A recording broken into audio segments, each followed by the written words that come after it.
Welcome back, America on Marco. Monday, 21 minutes after the hour, United States Senator Tom Cotton joins Eliana Johnson of National Review and me in the Heritage Foundation studio. Senator Cotton, I think you may be the only member of the Senate not running for president. Is that still the case? Well, Hugh, it's certainly the case for me. Okay.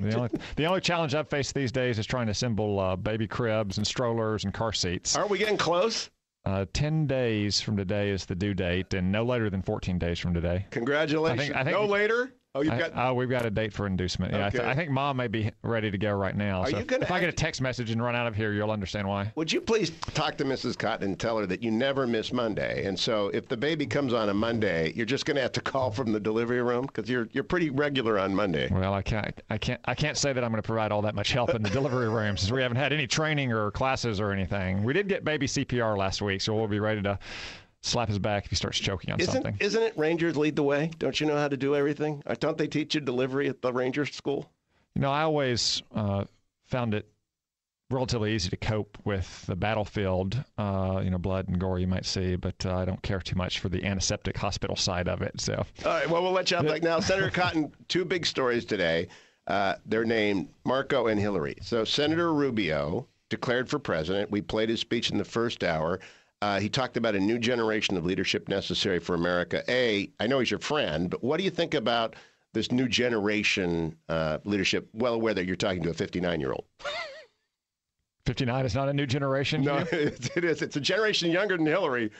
Well, it will be the first time in some time that the Republican nominee is apt to be substantially younger than the Democratic nominee.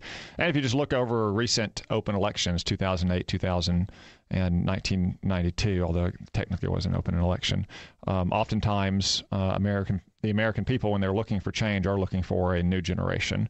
And we have a lot of great candidates running, and I think they're all provide a good contrast, not just to Hillary Clinton, who's been at the height of American politics for at least 23 years, maybe 41 years, depending on how you look at it, but also a Republican Party that is the source of new ideas and policies and reforms that are going to prepare the American government to meet the 21st century demands of the American people, whereas the Democratic Party is largely out of ideas. It's intellectually exhausted and running on stale, tired ideas from the 1970s. So, Senator Cotton, what did you make of yesterday President Obama, or 2 days ago, saying about Raul Castro, I don't need dilemmas that began before I was born, in many respects dismissing the need for American troops in Korea? I mean, it was really one of the more naive statements I've ever heard an American president make, simply just saying, I'm going to do this because it began before I was born. What about the Cuba rapprochement? Then we'll deal with the Iranian question. Well, the president has a pattern of making naive statements, and certainly we do have problems today that date back just not to 1961, I believe, when the president was born, but date back centuries, and we're still dealing with those challenges in today's world, and it shows a kind of intellectual, indifferent attitude to confront those challenges, which are very real threats to the United States. Let me then ask you about the Iran deal. The president got very upset, and Eliana, I think you might have to hit that microphone right next to you in case you want to. Oh, that probably doesn't work, so maybe you want to use this one over here. Okay, in case you want to jump in. The president got very mad at John McCain for saying John Kerry was delusional on my show on Thursday, and he said this down in Panama on Saturday. What do you think of Senator McCain's characterization of Senator Kerry and the president's reaction to it? Well, maybe the president, after meeting with Raul Castro, is focused on suppressing domestic dissent to any objections of his policy. John McCain is a decorated war hero, man that spent over 5 years in a prisoner of war camp. If he wants to opine on critical national security matters as a United States Senator and as chairman of the Armed Services Committee, I think the American people want to hear what he has to say. And frankly, when you compare what President Obama and Secretary Kerry have said, or the white paper they released, to what senior Iranian leaders have said, or the white paper they released, you have to ask, what agreement did we reach at all? I would say there is no deal. There is no framework. There was just a long list of concessions that the United States made, and Iran, to the extent that it made any concessions, is now walking those back, pocketing what we made, waiting for the next round of negotiations to get more for less. Eliana, a quick question for you. Yeah, I hear from conservatives two different things.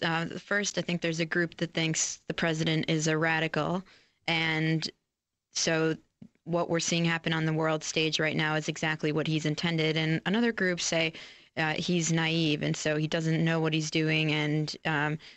And what are your thoughts on where the president's coming from? And does it matter in terms of how Republicans deal with him, negotiate with him, talk to him?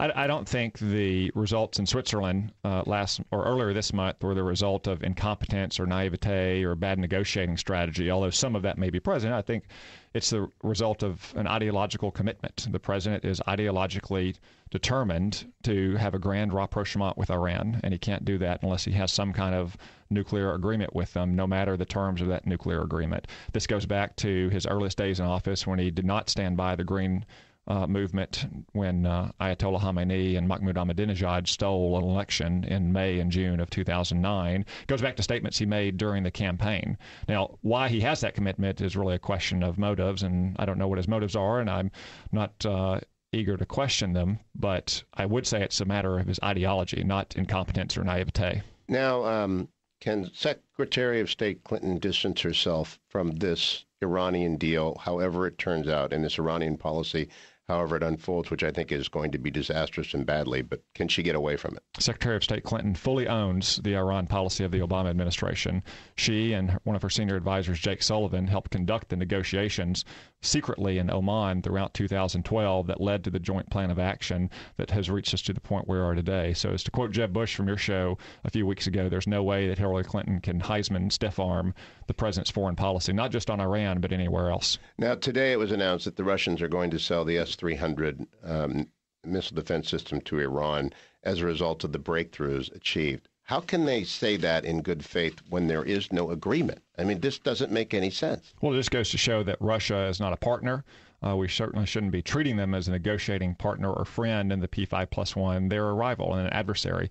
Vladimir Putin has said that for years. And their agreement today to transfer missiles to Iran, as well as transfer more goods in exchange for oil, just to show that they are a continual irritant in the United States and our interest in policies around the world. It also goes to show how hard it would be if we consummate a final deal to actually impose new sanctions dealing with Russia, not just at the UN Security Council, but in bilateral relationships as well. See, we got about a minute to the break, Tom Cotton. The president waved that off last week. He said this isn't going to be a Security Council kind of deal that Russia can veto. I didn't really quite understand what he meant. And then he went on to say that Iran's going to have a weapon in 13, 14, 15 years, again, almost conceding the points of the critic. Has the president, in essence, conceded your case and said it doesn't matter? Well, the first point is up to continued negotiation. They haven't discussed how they would impose new sanctions. I would say the president, though, is logically contradicting himself. In his Rose Garden speech on this framework, he said, on the one hand, sanctions haven't stopped Iran from accumulating centrifuges, nor would new sanctions stop them. On the other hand, though, he said, if Iran violates the terms of this proposal, we would impose new sanctions on them. Both of those things can't be true. Okay, I'll be right back with Senator Tom Cotton of the great state of Arkansas.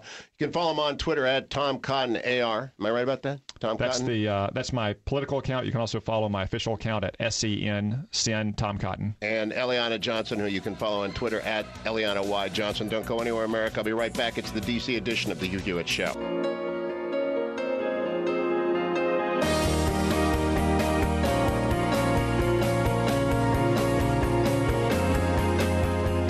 34 minutes after the hour, America, it's Hugh Hewitt from the Heritage Foundation, where, of course, I'm at the Robert H. Bruce radio studio. In studio with me, United States Senator Tom Cotton, Eliana Y. Johnson, Washington correspondent for National Review, co-hosting along through the day with me and really helping me out as so many different stories are happening. Senator Cotton, I want to go back to something we closed with. The president has conceded that Iran, under the terms of the non-agreement agreement hologram, will have a nuke. Even under the best conditions, they will have a nuke in 12 years. That's before your soon-to-be-born child will be out of junior high school.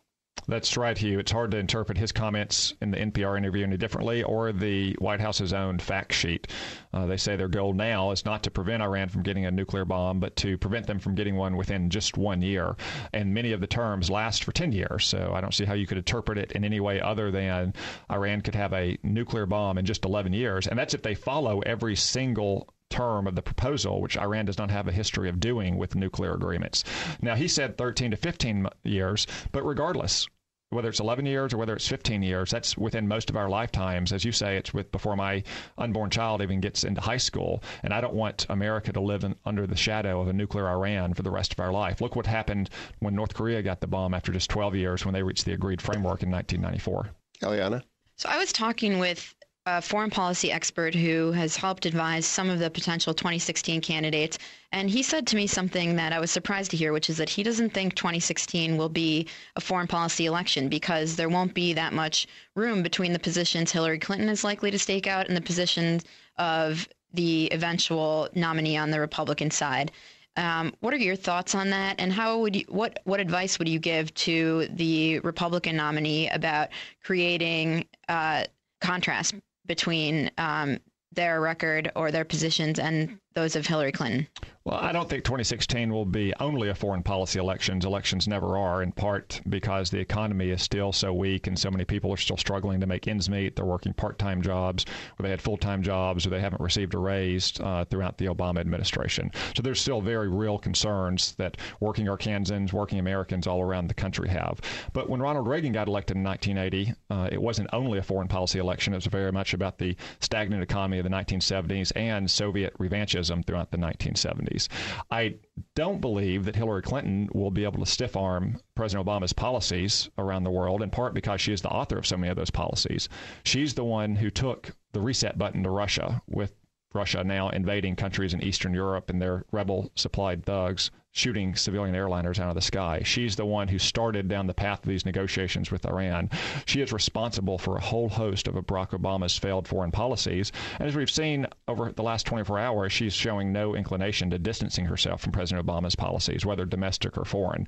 So the Republican candidate, whoever he or she may end up being, simply needs to run on traditional conservative principles of peace through strength, standing with our allies, confronting our adversaries, and providing global stability and order that's benefited the United States and the world since World War II ended. Now, as a member of the Senate Armed Services Committee and the Intelligence Committee, I just want to cover one base after the Raul Castro thing. Any indication that the administration intends to relinquish Guantanamo? And B, is there anything in our agreements with Cuba that prevent Russia or China, two of our adversaries geopolitically with the assets available to deploy to Cuba, from doing so? So to answer your first question, Hugh, no, we've seen no indication of that. It's important to distinguish when you're talking about Guantanamo, the detention facility from the naval base as a whole. I was there with most other freshmen on the Armed Services and Intel Committee just a few weeks ago. And while the detention center gets most of the attention nationally, we can never underestimate the value of Guantanamo Bay Naval Station for projecting power throughout the greater Caribbean basin, protecting our allies, protecting our interests throughout the greater Caribbean basin, to include the northern part of South America. Now, the second question, is there anything in our coming agreements that the administration is reaching with the Castro regime that would allow countries like Russia and China to have access to Cuba? That's not yet been briefed to Congress. I'm not sure that they've reached that conclusion. It would obviously be very unwise and dangerous to allow such kind of that kind of interference in the Western Hemisphere, where the United States for 200 years has been the dominant hegemon for peaceful and purposes. Apparently, Russia flew within 20 feet of an intelligence plane yesterday or 2 days ago. And Putin, of course, has invaded Crimea and the Ukraine.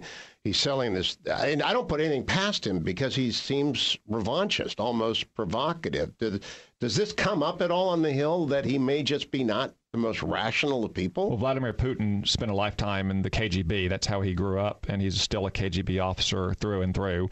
And buzzing our aircraft earlier this month in Eastern Europe is nothing new. They've been doing that to NATO allies for several months now, in addition to all the points that we've discussed about invading Ukraine, shooting a civilian airliner out of the sky with their rebels, even supposedly kidnapping an Estonian intelligence officer last September. They continually probe the borders and the boundaries of acceptable conduct with our NATO partners in places like Estonia.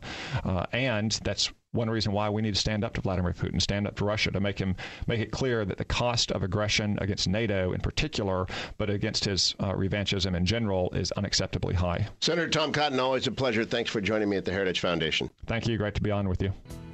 Here I go.